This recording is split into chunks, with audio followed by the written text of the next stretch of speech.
So hi everyone, I'm very excited to be here. Do you want to come and take a seat, everybody? I'm so glad there's so many of you. So I'm Susan, and I'm a member of the Ending Racism Committee. I don't know if you've ever met anyone on that committee or not, but I wanted to tell you just a minute that I joined the committee because I wanted to talk about people who were like myself and people who were different from myself and how I felt about that. And by the way, there are a lot of committees at this church.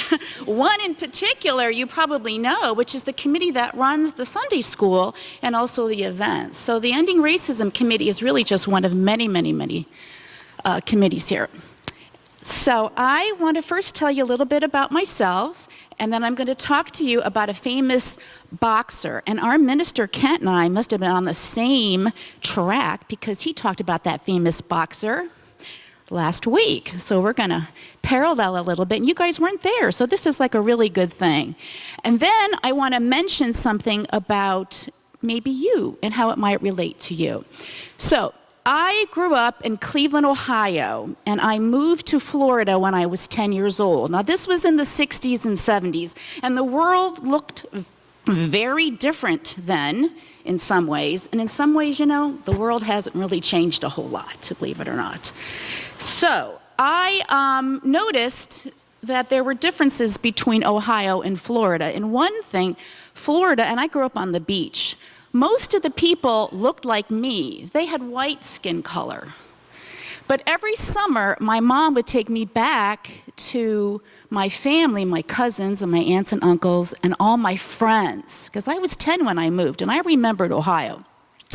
And I noticed that there was more people who looked different from me than in Ohio. And I also learned that there were people like my friends who would talk bad things about people who looked different from us because they were white and I was white. And I would not say anything. I would just let them say those bad things, okay? I would not say anything. And I felt very sad about that. And I felt very mad about that. And every summer, I would go back to Ohio, and the same thing would happen. I wouldn't say anything, and I would feel sad and mad all over again.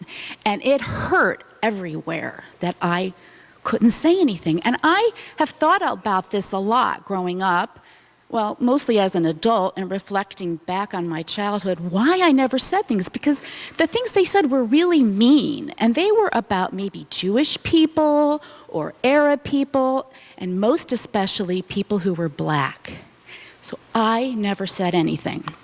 I think it was because I was afraid if I said something that they wouldn't like me. That's what I think, okay? So that's a little bit about me. Now I'm going to tell you about that famous boxer, Muhammad Ali. A lot of people are talking about him because he died this summer, and he was a great boxer.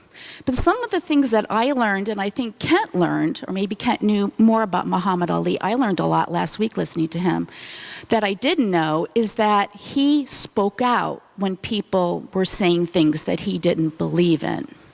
So I want to share a little bit from this book. I'm not going to, read from it. Now, I did buy this book, so USG will now own it. If you want to take it home at different times, you can borrow it, and you can read more from this book, and I will show you a few pictures. But one story that I didn't know that I learned about, I'm going to share right now. But I want to tell you a little bit more about him. First of all, he was a man that at that time felt very strongly against a war that was going on. He was very angered about it because people were going very far away from the United States to fight a war and to kill people who had darker skin. And he was thinking, some of that stuff is happening right here in the United States and nothing's being done about it. So I don't want anything to do with this war. And he was okay for a while because he took some tests when he was 18, and they said maybe he wouldn't be the right person to go and fight in that war. And then once he became a famous boxer, and he won an Olympic gold medal, by the way. We have the Brazil Olympics that are coming up real soon in Rio. And he won this gold medal because he was very good at what he did, which was boxing. And he also went on to become the heavyweight championship of the world. Now, you may be thinking that, well, of course he would be a courageous person because, he put on these boxing gloves and he fought people who were big and who were strong. That's maybe why he was courageous. But if you learn more about Muhammad Ali, you'll learn that when he was asked, actually when he was told to serve in that war, that's called the draft. That war was so big and it required so many people, they had a draft. Our government had drafts, so you had to go to war. And when he found that out, he was very upset. And you know what he did? And this shows his courage, because this is what I want to end with, courage, is he went to the government, our government, and said, I'm not fighting in that war. I don't believe in it. I think it's wrong. And he was one of the first Americans that really spoke up against it, and that a lot of people followed after that way. But anyway, he was fined $10,000. He was told he was going to go to jail, and most importantly, they took away his right to box in his profession. Because when he was in the Olympics, he was not a professional. But when he became a professional boxer and won that heavyweight championship, and by the way, he got to wear this big gold belt around his waist.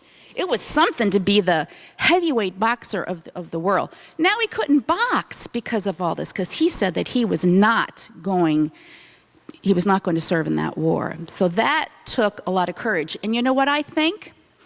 I think maybe it was courage that I was lacking. What Muhammad Ali had, which was the ability to speak up and say his mind, was something that I was lacking for whatever reason that was. So the Ending Racism Committee has helped me to talk about my racism and my thoughts and feelings about people who are different from me, so I don't have those kinds of thoughts and I understand where they come from. And it's been an important part of my experience here in this church. So now I want to talk about you, okay, and how many of you feel you have courage, and where someone who doesn't have courage get courage. And I think it comes from stories like Muhammad Ali and what he did. But maybe just it comes from your mom and your dad, or maybe a grandparent, or maybe, I'll get my bag out here, it could just be something that makes you feel courageous because of in your lifetime. And this little fella can do that for me. So there may be something even in your room that you can think of that gives you courage. So I am going to then show you a few pictures, and then we're going to be sending you guys off, but I definitely wanted to show you a few pictures. Here's Muhammad Ali when he was only 12. His bicycle was stolen. Kent told me this experience last week. I didn't even know about it. And he was upset and mad, and he felt maybe if he could learn to professionally fight, people wouldn't do those kinds of things. Isn't he cute? Look, 12-year-old Muhammad Ali. So that's one picture. And again, you can take this book with you when you borrow it. Here he is winning that gold medal I told you about. Isn't that cool? Remember, he was not a professional then, but he was talented, and he won a gold medal. His dad painted his steps red, white, and blue. When he got home, he saw it. He walked up the steps so proud because his parents actually weren't at the Olympics, and his mother made an amazing turkey dinner, and that's the way they celebrated. And here he is when he was the heavyweight championship of the world, when he won that big gold medal. You know what? He was an underdog. This was just somebody who won a gold medal. He wasn't a professional fighter, and he won it. And this is a picture of that. You see him there? And when he was in his sport, people would get so close to the ring. I think it would be courageous just to be in that ring and have everybody watching you. Okay, so I got just two more. Let me see. Flip through here. And yeah, so I just wanted to show you what it's like when he would win, though. He did sometimes get a little arrogant and say, I'm the best and all that kind of stuff. But he must have been pumped up, to knock somebody out. So that's what boxing looks like. And a lot of people don't like boxing. A lot of people do. It's a sport, though. And the last picture I want to show you is, of course, the Vietnam War. That was that big war I talked about, and all the people that were protesting against that war and how strongly he felt. So it's important you know that little bit of his story. And I think that's it. So I want you to stand up, and I want you to think about what I said, And I want you to know that you have courage. Yes, you do. What you have to do, though, is take your arms, put them way out, like this way, and wrap them around and squeeze really tight, and know that the love you feel for yourself and the confidence you feel for yourself allows you to speak up and say what you want to say about something that makes you mad and makes you sad. And I lied. I'm going to get in trouble for this one, but I got one last little thing. I want somebody to read our number one principle, because it also has to do with this service. Just read it. Just read it. Who wants to read it? Okay, turn around. What is our number one principle? We believe that each and every person is important. We believe that each and every person is important. Okay, great. All right, well, let's sing you guys out. Now please go.